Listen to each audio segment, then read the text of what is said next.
Muito boa tarde, senhoras e senhores. Vamos dar início às nossas atividades desta tarde. Peço para que todos se acomodem. O evento é um sucesso graças ao apoio de todas as entidades envolvidas e ao patrocínio da Mediterrânea Logística Aduaneira, da Expurga Guaçu e da Nikkei Controle de Pragas. Então, agora vamos retomar as nossas atividades do primeiro Santos Green Day. Para isso, convido ao palco senhor Mauro Samarco, presidente da Associação Comercial de Santos, para proferir as suas palavras. Depois da foto.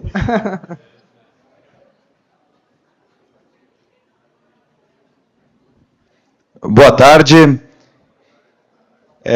Uma saudação rápida. Primeiro, me desculpar por não ter participado, né, do início dos trabalhos na parte da manhã. Infelizmente, retornando do Sul, eu tive cancelamento de voo, ônibus para Porto Alegre, né, não dormi. Então eu cheguei em São Paulo 8 horas da manhã. Mas aqui estou para saudar a ANEC, né, os nossos associados, o MAPA, né, as autoridades estão presentes.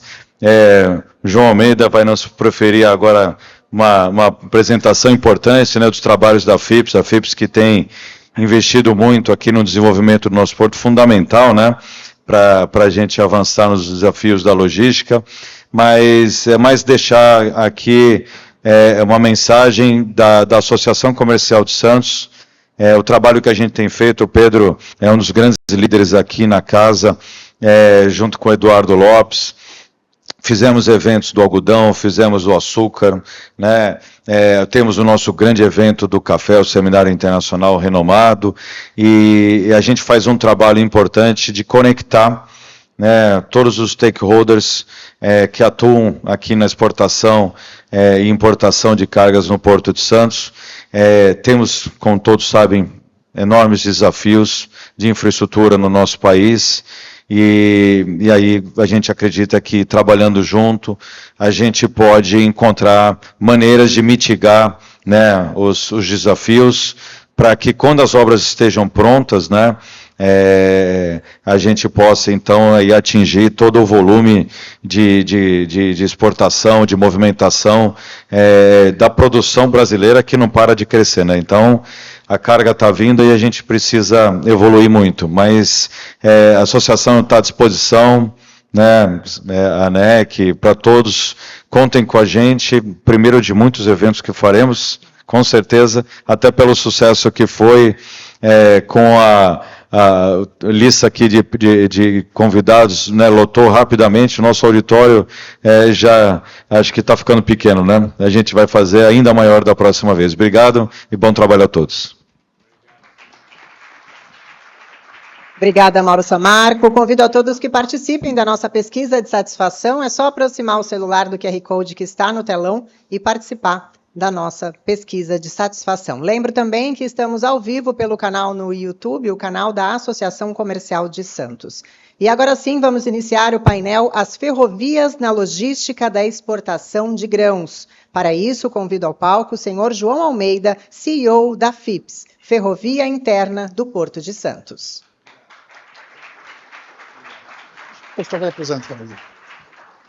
Bom, boa tarde, pessoal. Obrigado, Mauro, Eduardo, aí, pelo convite para participar aqui hoje.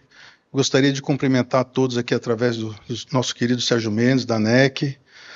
O Sérgio, ao longo de algumas décadas, né, sempre foi uma pessoa super importante para o agronegócio brasileiro aqui na nossa cidade, em vários meios, né, desde a alfândega até terminais e soluções de vários problemas, né, Sérgio? Então, a gente deve muito a você e eu gostaria de fazer esse agradecimento em público, viu? Muito obrigado, viu, Sérgio?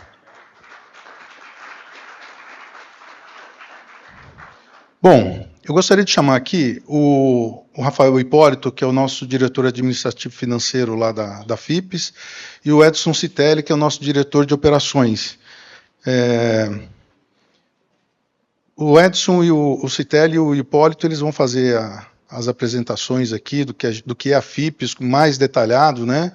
Mas, assim, eu gostaria só de fazer uma pequena introdução, que a FIPS, ela tem a missão de resolver um gargalo de muitas décadas aqui em Santos em relação a acessos ferroviários e a condição de manutenção e operação do Last Mile ferroviário aqui da Baixada Santista. Nós temos 100 quilômetros, mais ou menos 100 quilômetros de malha ferroviária. Pode parecer pouco, mas não é. Nós recebemos a carga do Brasil inteiro aqui em Santos, né? Então, e como nós somos o último ponto, né, entre a carga e o navio, nós temos que trabalhar sempre com alta eficiência e alta performance. Não dá para a gente errar no dia a dia, porque senão compromete a logística do agronegócio nacional. Então, a FIPS veio com essa missão. Vocês vão ver aqui que tem uma série de investimentos que nós já estamos realizando, outros a realizar, né? Então, a gente está num caminho muito bom de melhoria contínua, tá? E isso tudo é por vocês, né? É pelo agronegócio, é pelo produtor, é pela logística nacional, né? Pelo nosso porto, né? Pelos nossos terminais, né? Então, eu vou passar aqui agora para o Rafael e para o Citelli, que eles vão fazer a apresentação aí para vocês entenderem melhor o que é a FIPS. Aqui. E pessoal, boa tarde. Obrigado aí pela oportunidade. A gente vai começar a falar um pouquinho aqui da FIPS, talvez alguns, né, acompanharam o histórico aqui de criação da FIPS mais de perto, participaram desse processo, talvez para outros não. Então, eu vou tentar ser breve, mas eu vou resgatar um pouquinho do histórico, para poder ajudar a entender aonde que a gente chegou, no ponto que nós estamos hoje e o que tem pela frente, né? Então, deixa eu...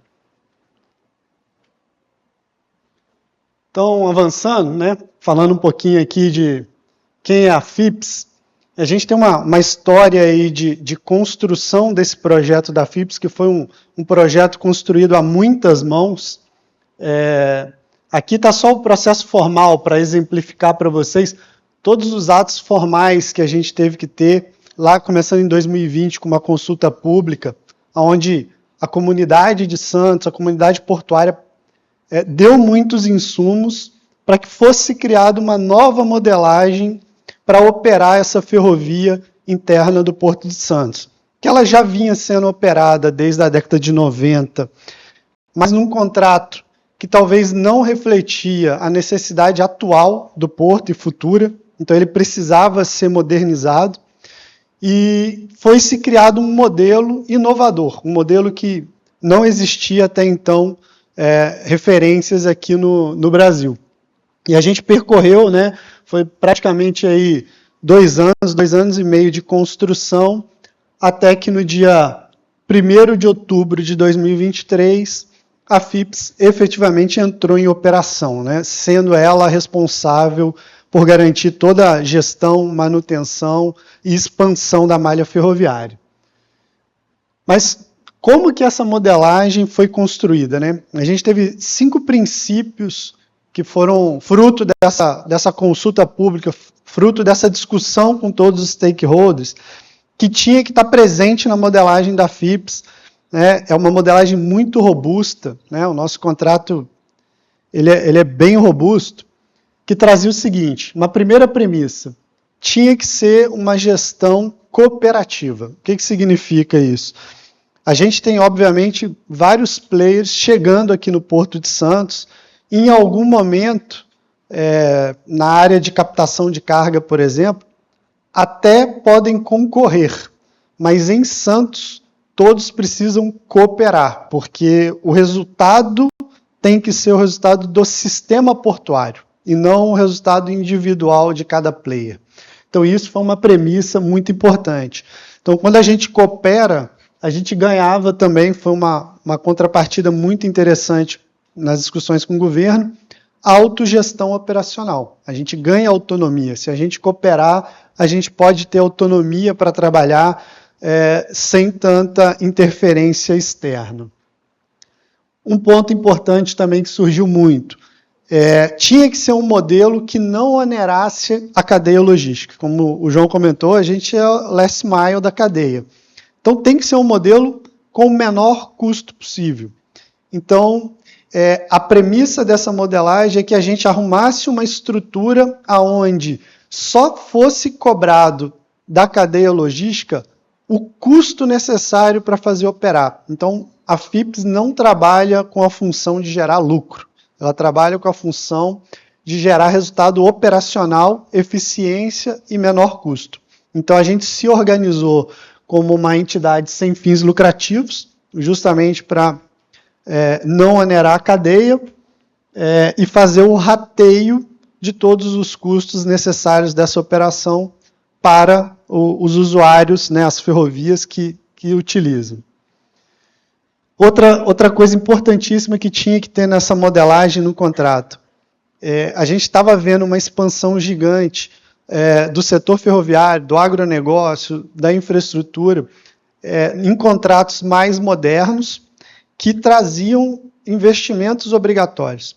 E a modelagem antiga que tinha no Porto não tinha obrigação de fazer investimento. Então, a gente estava vendo um gargalo, né, potencial surgindo, e essa modelagem veio rompendo isso, com um portfólio de investimentos mínimos, não máximos, mas mínimos, obrigatórios, para a gente garantir o crescimento necessário da capacidade em Santos. Então, isso também entrou no contrato. E ele é mínimo por quê? Porque também tem mecanismos, e a gente espera, né, que a demanda ela seja sempre crescente, superando inclusive as expectativas. Você tem um gatilho nesse contrato de que, quando você ocupa 90% da capacidade instalada, você dispara automaticamente a necessidade de investimentos adicionais para gerar mais capacidade. É uma maneira da gente garantir capacidade perpétua. Nunca chegar num gargalo, igual sempre foi a grande preocupação que se teve, né, de a gente travar a infraestrutura. E mais 2 itens aqui que era importante. A gente, obviamente, está trabalhando dentro da área do porto organizado, mas a FIPS se conecta com as malhas ferroviárias concedidas pelo governo federal para a MRS, para a Rumo, principalmente, chegando aqui em Santos. Então, a gente teria que ter uma integração operacional entre essas 3 ferrovias e também com as ferrovias que fossem visitar. Para que isso? Para a gente garantir uma unidade na decisão, uma unidade no melhor modelo para o sistema, e não para cada um de forma isolada. Então, isso virou uma obrigação contratual, inclusive com investimentos atrelados também, para a gente poder construir um centro de controle operacional integrado e aqui em Santos. Cada ferrovia tem o seu centro de controle nas suas bases, e a gente vai construir um centro operacional em Santos, onde todo mundo vai operar de forma integrada a partir daqui, né? E por último, muito importante, a FIPS, para ela garantir essa autonomia que ela precisa ter para gerir aqui a malha interna do porto, a gente precisa demonstrar transparência, uma governança e uma confiança para todos que vão lidar, né? A FIPS ela vem como um ente independente das suas associadas, e a gente vai mostrar aqui um pouquinho na frente, a estrutura jurídica, ela garante que a gente tenha independência, só que ao mesmo tempo a gente precisa gerar uma relação de confiança, deixando tudo transparente, para que ninguém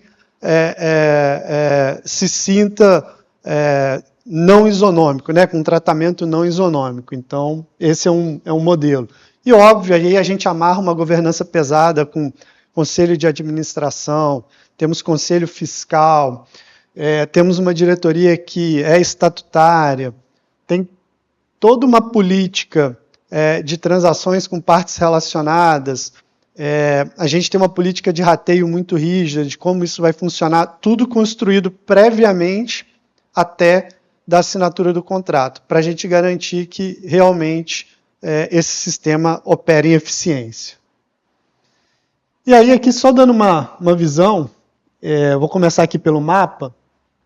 A FIPS seria essas linhas aqui marcadas em verde no mapa.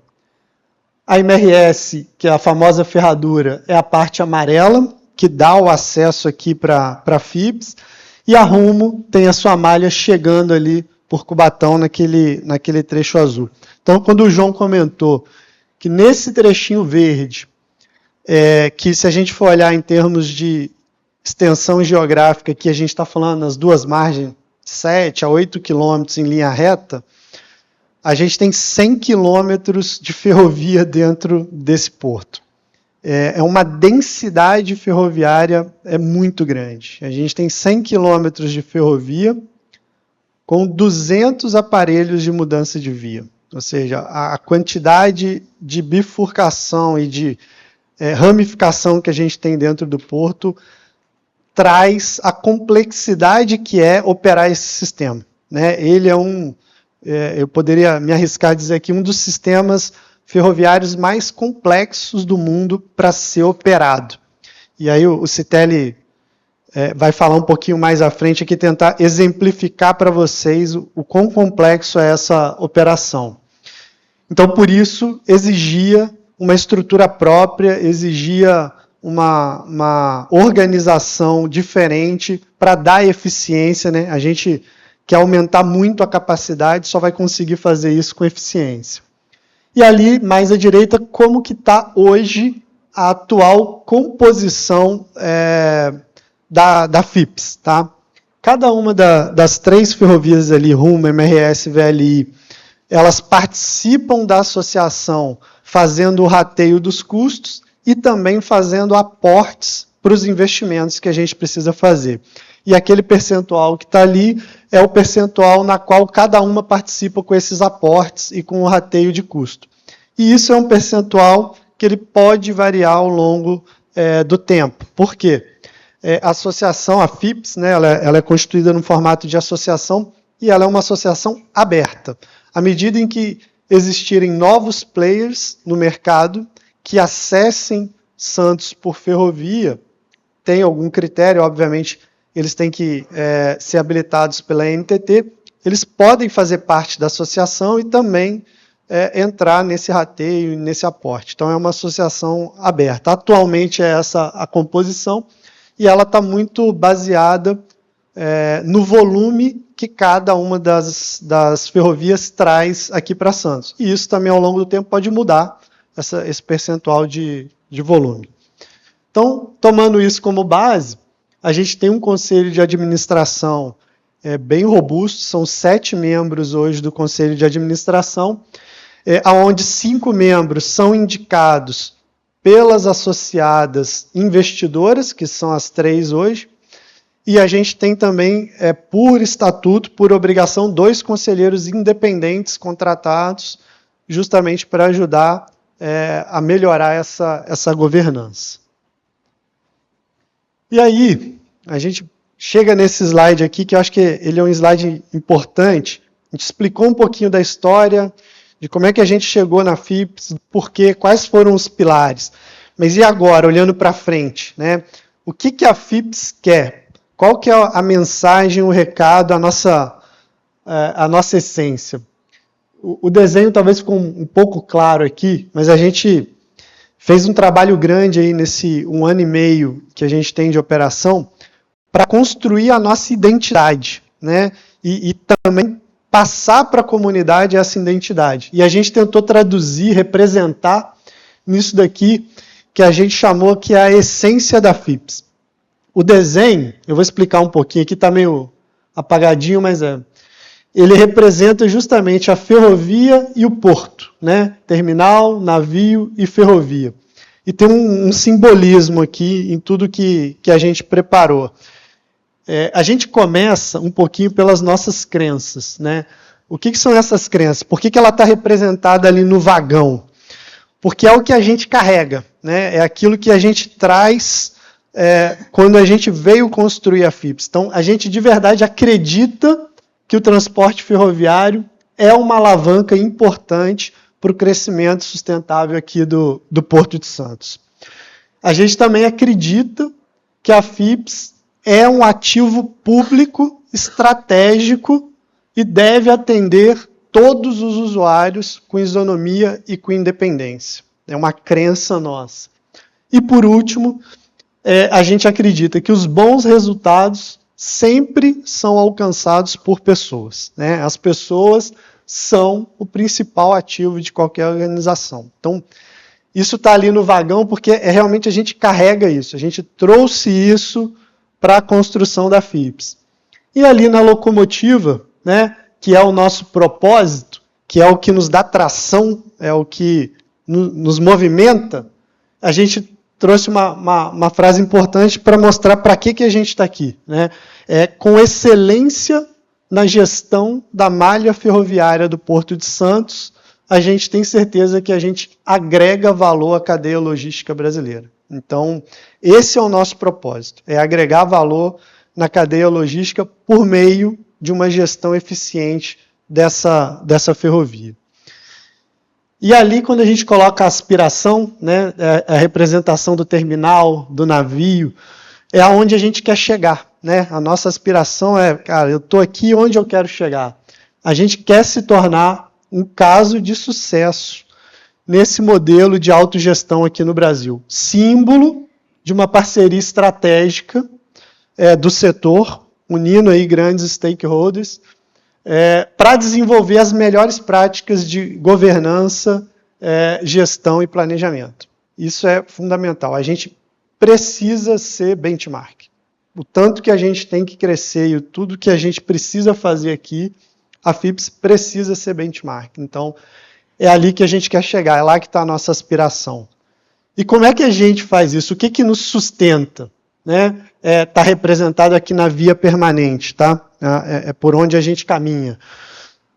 São os nossos princípios. Então, a gente tem alguns princípios. Eficiência. Então, a busca pela eficiência com responsabilidade deve estar presente no nosso dia a dia. Então, em tudo que a gente faz, a gente busca ser eficiente. Esse é uma função objetiva nossa.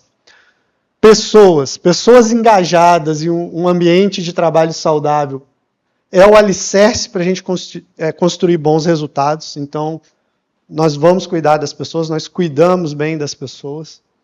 Integridade, a gente falou muito sobre governança, falou muito sobre a importância que a FIPS tem em gerar confiança para todo o setor. Então, respeitar as pessoas e cumprir os compromissos assumidos é essencial para a gente garantir esses relacionamentos saudáveis e duradouros. Então, a gente tem um contrato pesado, tem obrigações, tem compromissos com todos os stakeholders e nós vamos cumprir todos eles. Colaboração, a FIPS é um exemplo disso, tá? Né? No nosso DNA, trabalhar em conjunto, com empatia, olhando para o todo, né? E não para o resultado individual. E por último, e mais importante, segurança das pessoas é prioridade. A gente trabalha com ferrovia, a gente trabalha com coisa pesada, então a segurança das pessoas é prioridade sobre qualquer outro tema, né? Então isso é base para a gente aqui. Eu quis trazer um pouquinho disso para vocês entenderem o posicionamento da FIPS, como que a gente quer ser visto e se posicionar aqui no Porto de Santos, no mercado aqui da logística nacional. A gente tem uma missão desafiadora, mas acredito que muito nobre também. Então, para a gente fazer isso com maestria, a gente tem que ter aqui o nosso DNA, tá, pessoal? E aí, agora, vou passar a palavra aqui para o Citeri, que aí ele entra um pouco mais aqui em como que a gente faz isso hoje, né?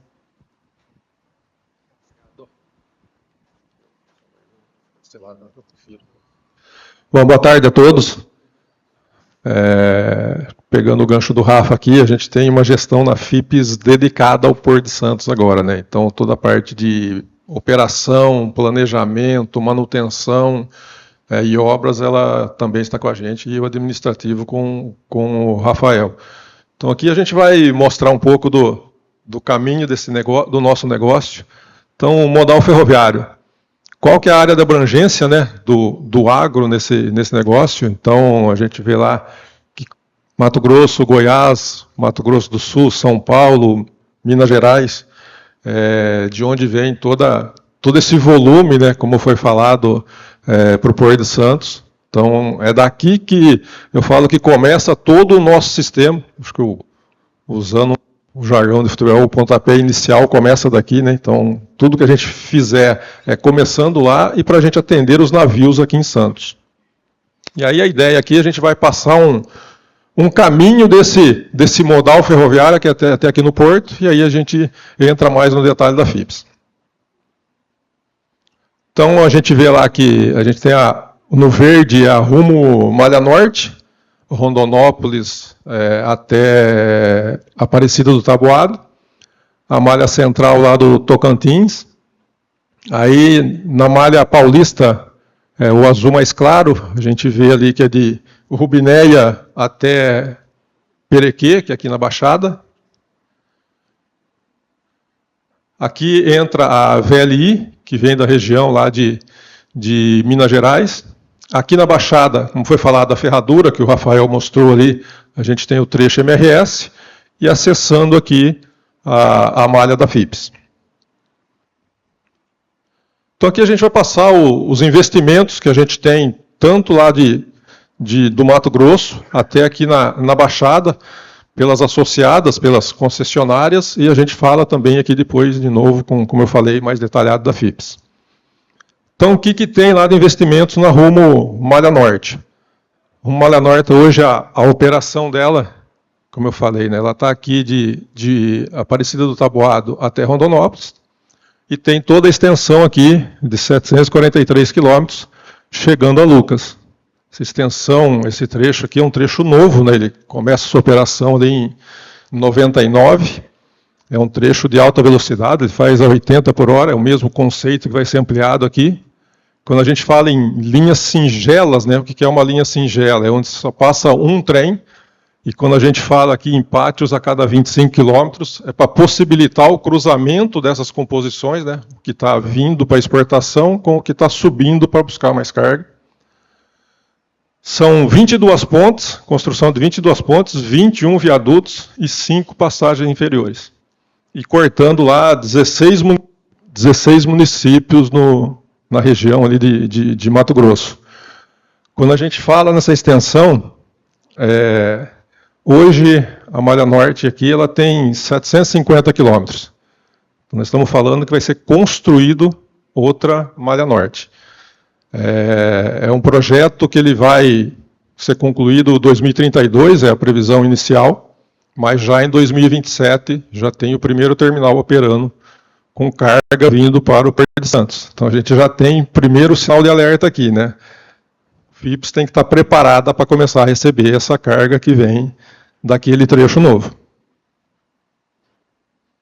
Aqui algumas fotos, né, das construções lá.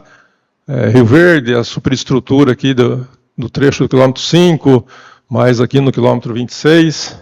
Aí algumas plataformas aqui já sendo preparadas. Plataformas sendo preparadas aqui para recebimento da superestrutura. Também uma outra obra de arte especial aqui sobre um rio. Mais algumas aqui no quilômetro 0, que é na região de Rondonópolis. Mais uma ponte aqui. Outra ponte aqui na região do Rio São Paulo. Mais um viaduto aqui passando sobre as BRs. Terraplanagem também de obra de arte. E mais um rio aqui, uma ponte sobre o rio. Então são grandes investimentos, que estão sim a vapor. E de novo, né, em 27 a gente já vai ter carga chegando dessa região. Esse é o trecho novo, né, o trecho da Malha Norte, agora também tem o trecho da Malha Paulista. Malha Paulista, Rubinéia, né, região de Santa Fé do Sul, até aqui na Baixada Santista, que é a região aqui de Cubatão. Então também tem que ter investimentos para suportar toda essa carga que vem. Então são resoluções de conflitos urbanos, né, toda essa interferência que a gente tem, rodoviário versus ferroviário, tem solução aqui. Isso tudo para aumentar a capacidade, né? Tem reativação de alguns ramais. Tem uma realocação também operacionalmente, para você dar uma eficiência melhor de oficinas, de manutenção de locomotiva e de manutenção de vagões também.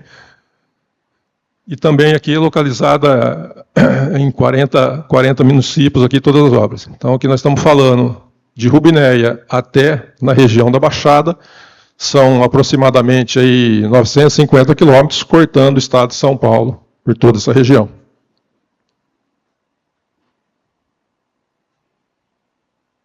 Aqui também são algumas fotos aí das obras, né? Então aqui é a região da Replan, da refinaria do Planalto, região de São José do Rio Preto, sendo feita toda a modernização. O que é importante da modernização, né? Inclusive ela capacita a carregar o vagão com mais produto, vamos dizer assim. Hoje tem uma limitação de 126 toneladas brutas, que ele pode ser utilizado até 130. Então também com toda essa remodelação, a gente começa as concessionárias começam a colocar mais produto dentro do vagão, do mesmo vagão. Isso é eficiência também. Modernização da linha de Embu-Guaçu. Embu-Guaçu já é chegando próximo aqui do topo da serra, né? Então, também toda a remodelação para ganhar eficiência, ganhar segurança. Extensão do Pátio do Perequê. O Pátio do Perequê já é aqui no pé da serra, na região de Cubatão, onde faz todo o contato com a MRS, entregando ali na ferradura, como o Rafael mostrou no gráfico. Singela aqui na região ali de Matão, também quando a gente reduz singela, né, você tem uma eficiência melhor, que você pode ter um trem tanto circulando num sentido como no outro, você não fica dependendo só de um trecho simples. E aqui também na região de São Carlos se ganha de eficiência com relação à redução de singelas. Votuporanga, também tirando interferência com rodovia, mais um aqui, com relação aqui, era uma rodovia também, na região de São Carlos, passagem de pedestres, Salto ali na região de Itu, também mais uma retirada de interferência, outro em São José do Rio Preto, uma interferência que era muito grande, e aqui é uma fonte que foi realizada na região de São Carlos e Baté, também para aumentar a capacidade. Então falamos lá da malha norte, falamos da malha paulista da Rumo, aí a gente chega aqui na Baixada, que é a interface com a MRS, tá? Que também tem vários investimentos para receber toda essa carga que estão vindo. Inclusive, essas extensões de pátio... Espera aí que eu já vou passando aqui.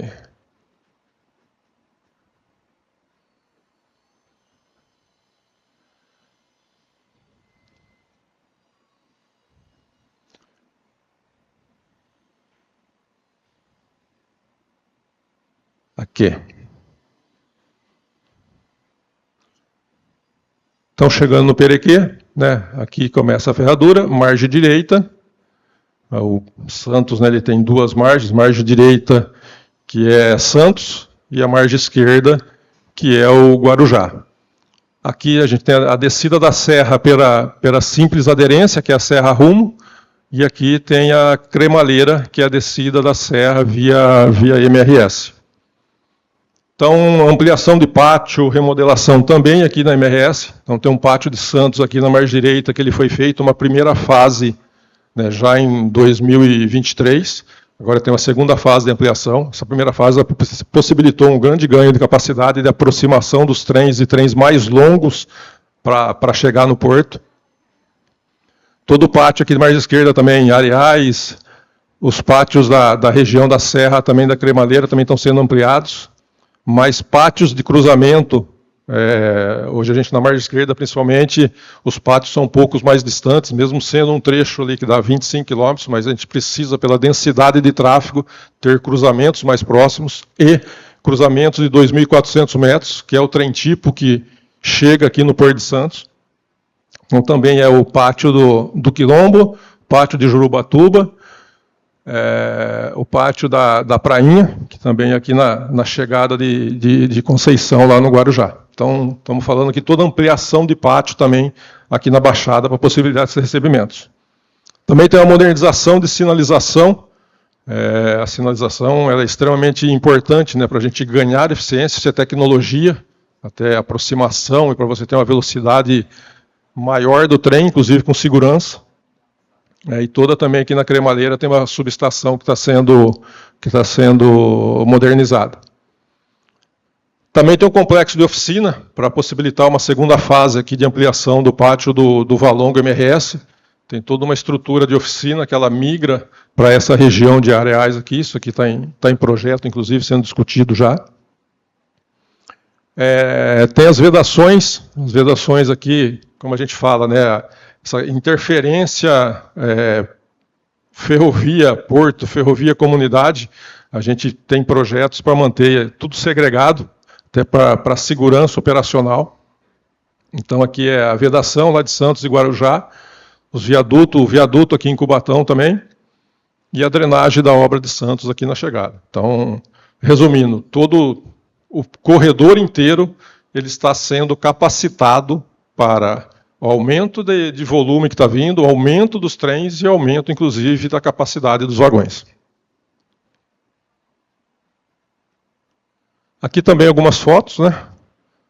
O viaduto de Cubatão, que já está pronto, vedação da faixa de domínio, o pátio de Areais, que está sendo prolongado, pátio novo de Quilombo, Jurubatuba, possibilitando os cruzamentos mais próximos, e o pátio da Prainha aqui também, que está sendo construído.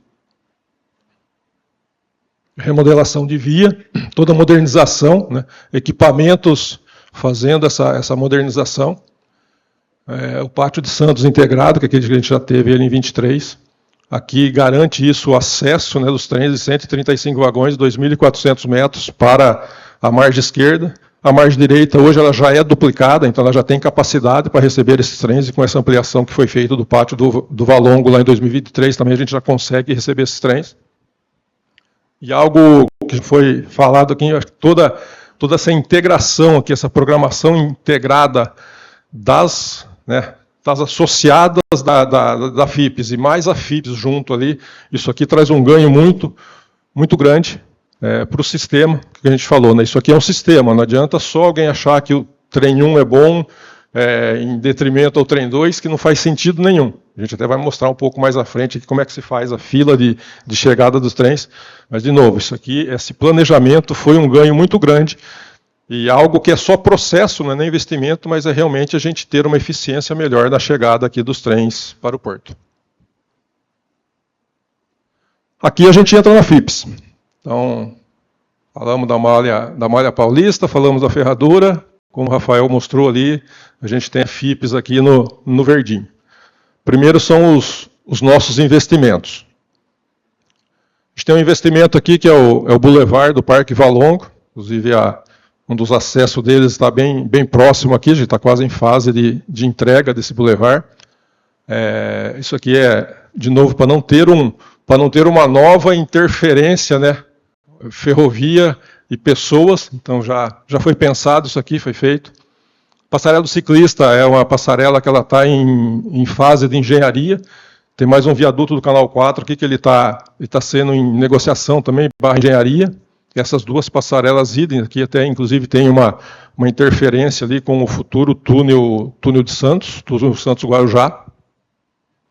A pera de Outeirinhos, ela está em execução, cronograma em linha, a gente executou a fase 4 até esse ano, a gente começa a fase 5 no final de 2025, e a última fase a gente está se preparando para fechar essa pera até agosto de 2026. Então, a pera ferroviária, o cronograma de execução de obras dela, ela está em linha e a gente está executando conforme combinado.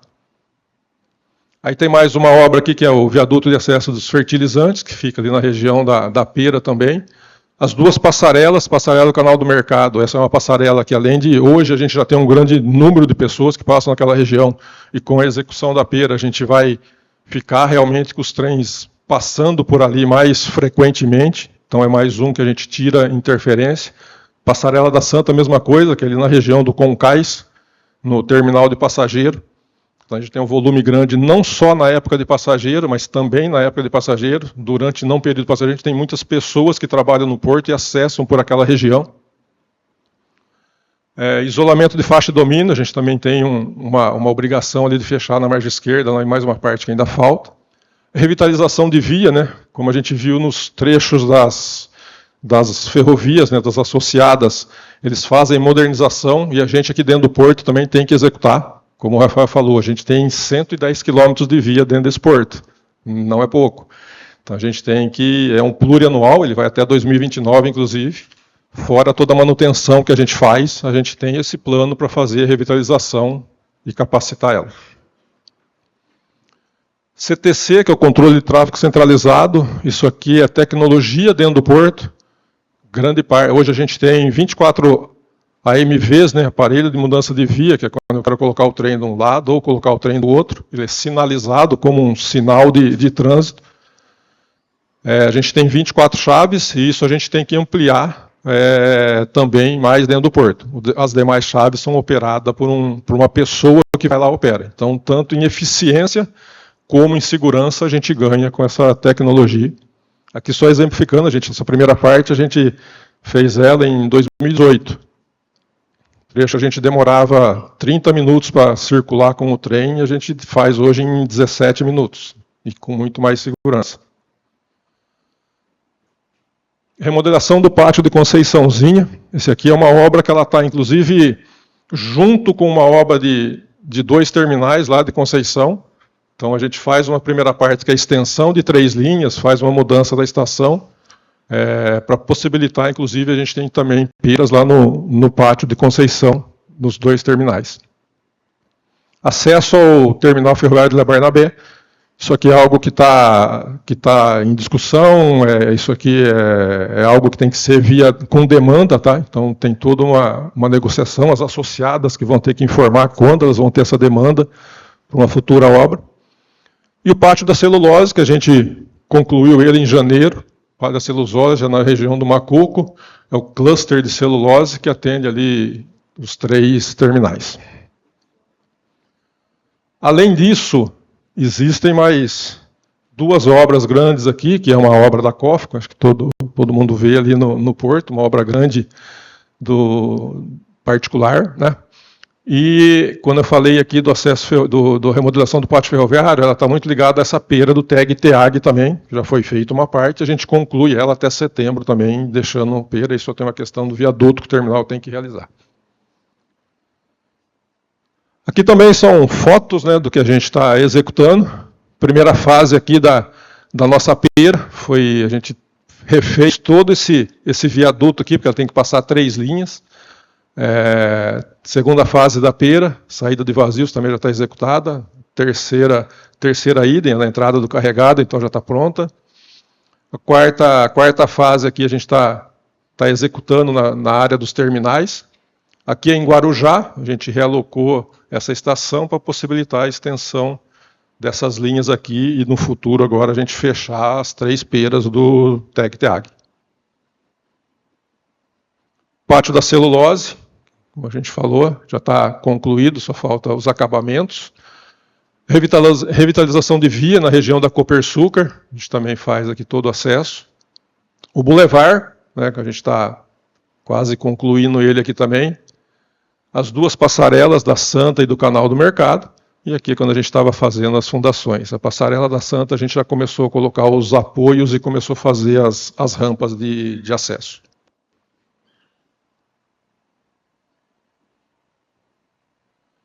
Então, como a gente falou, né, começamos lá onde começa a nossa carga, com todos os investimentos, mais os investimentos FIPs, mais os investimentos de terminais. Isso aqui só pode dar crescimento, né? Isso aqui tem que dar capacidade para o nosso sistema. E como o Rafael falou, o João falou também, o nosso desafio da FIPS, ele é esse aqui, por enquanto, né? Muito provavelmente daqui a pouco ele cresça. Então hoje a gente tem uma capacidade, isso aqui são vagões dia, tá, pessoal? A média de descarga de 1.764 vagões dias. Em 29 a gente tem que basicamente dobrar essa capacidade.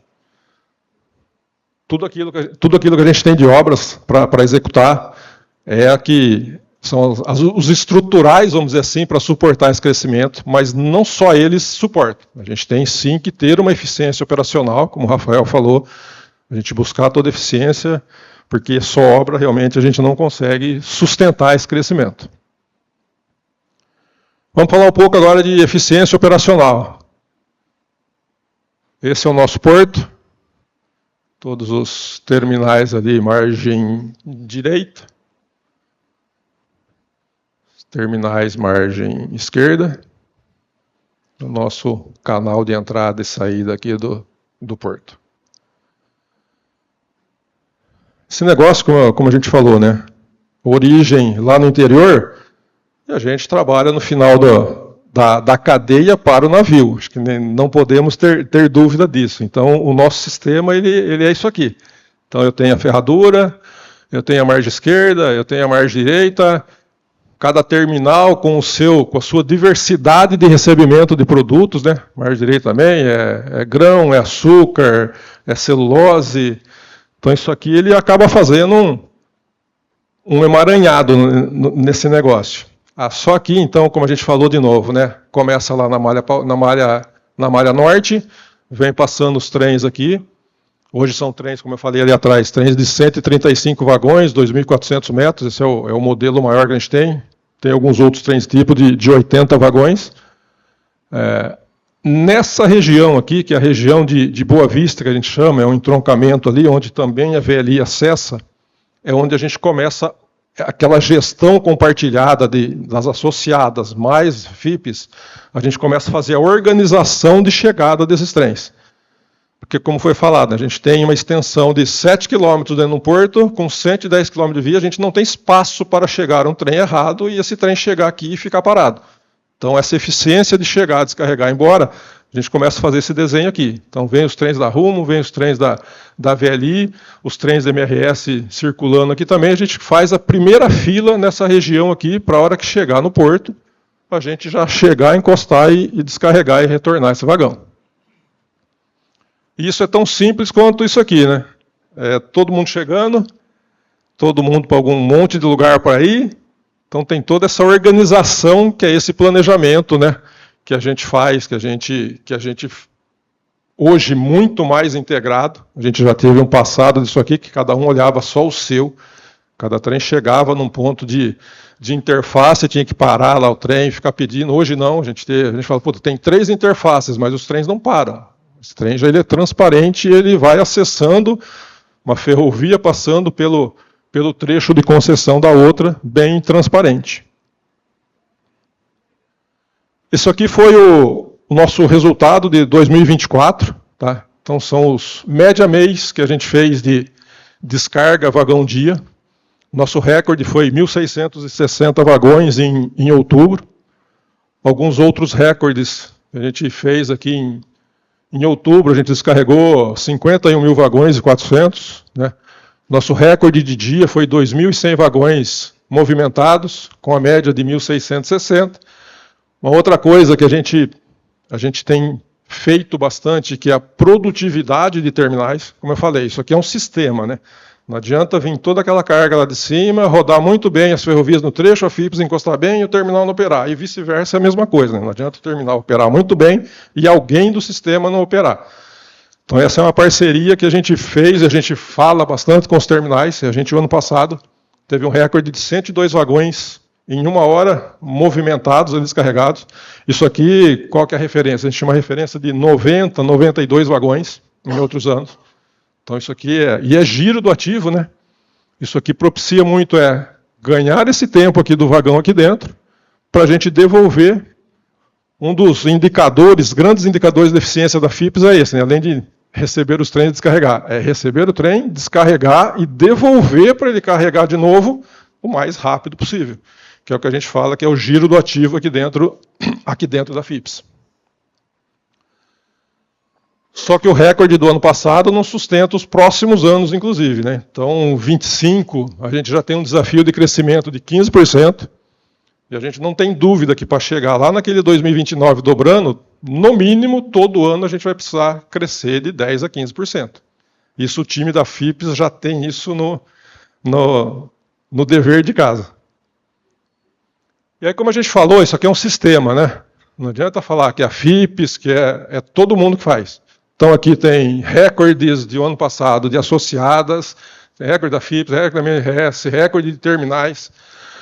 Ou todo mundo trabalha junto, ou esse negócio ele não dá certo. Acho que, para mim, é o grande recado, e para mim a FIPS ela tem que trazer muito isso, ela tem que ser guardiã desse negócio. O sistema trabalhar para o negócio final nosso, que é o navio. E todo mundo junto. É isso, pessoal. Muito obrigado.